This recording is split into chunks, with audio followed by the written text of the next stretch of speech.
Bonjour. À l'occasion de la sortie aujourd'hui du film Sous le vent des marquises, dont je vais vous parler dans un instant, je souhaitais évoquer la carrière de Jacques Brel au cinéma. Né en 1929, le Belge Jacques Brel, connu pour son engagement sur scène et son répertoire musical avec Amsterdam, Ne me quitte pas, La valse à mi-temps ou même Vesoul, l'auteur, compositeur et interprète est aussi passé sur grand écran. Avec 4 rôles en 4 ans dans Les risques du métier, La bande à Bono, Mon oncle Benjamin et Mon dragon. Début des années 70, pour tester ses limites et sortir de son quotidien de chanteur, il se met à écrire et réaliser un film intitulé Franz. Les 2 rôles principaux sont joués par Jacques Brel et Barbara.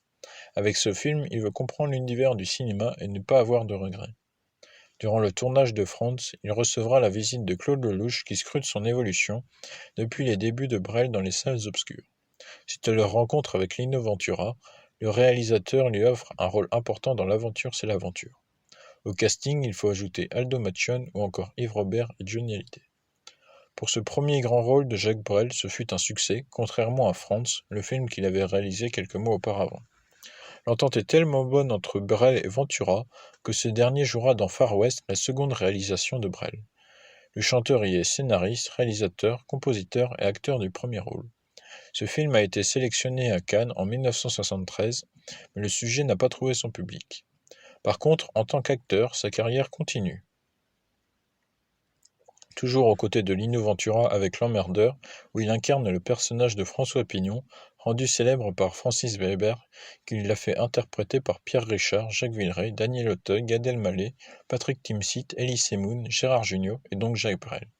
Dans L'Emmerdeur, un tueur à gages est obligé de sauver un voyageur suicidaire qui, une fois qu'il a repris ses esprits, devient collant. Si les situations peuvent sembler redondantes, le duo Brel-Ventura est très surprenant et reste mythique en donnant de leur personne dans le film.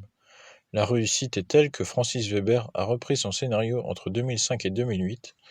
L'Emmerdeur est revenu au théâtre puis au cinéma en 2008, mais dans les esprits la version de 1973 reste intacte et préférée. Pour le cinéma, il aura aussi composé quelques musiques, dont une pour Tintin au Temple du Soleil, mais finalement il n'a participé qu'à quelques films du fait de son décès à 49 ans. Si Jacques Brel est décédé il y a un peu plus de 45 ans, ses chansons et sa personne ont marqué des millions d'esprits. La preuve avec aujourd'hui même la sortie du film Sous le vent des marquises, réalisé par Pierre Godot et scénarisé avec l'aide d'Agnès de Sassy. Cette production franco-belge réunit les Belges François Damiens, Salomé de Vels et Anne Coassens, avec aussi le français Roman Kolinka. Salomé de Vels qui a déjà brillé en étant que nominée au César du meilleur espoir en 2022, pour son rôle dans Illusion perdue. Le synopsis étant que Alain, un acteur, doit jouer Brel et son destin qui se mélange à l'artiste.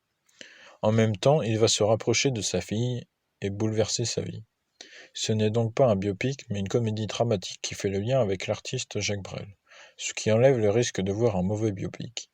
Si de prime abord, on peut penser qu'il s'agit d'un film durant 1h30, d'un petit film durant 1h30, les émotions provoquées par cette relation père-fille s'annoncent malgré tout nombreuses, et ça risque de vous remuer un peu, en gardant un brin d'humour de François Damiens. Et puis le film sort des studios parisiens et des décors ordinaires, car Pierre Godot a posé ses caméras sur une île française pour se plonger dans les découvertes des îles Marquises par Jacques Brel. Alors si vous souhaitez revisionner le film avec Jacques Brel ou bien Sous le vent des marquises, rendez-vous au cinéma voir ce film qui sort aujourd'hui avec 3 séances de programmées, rien que cet après-midi au CGR Castille.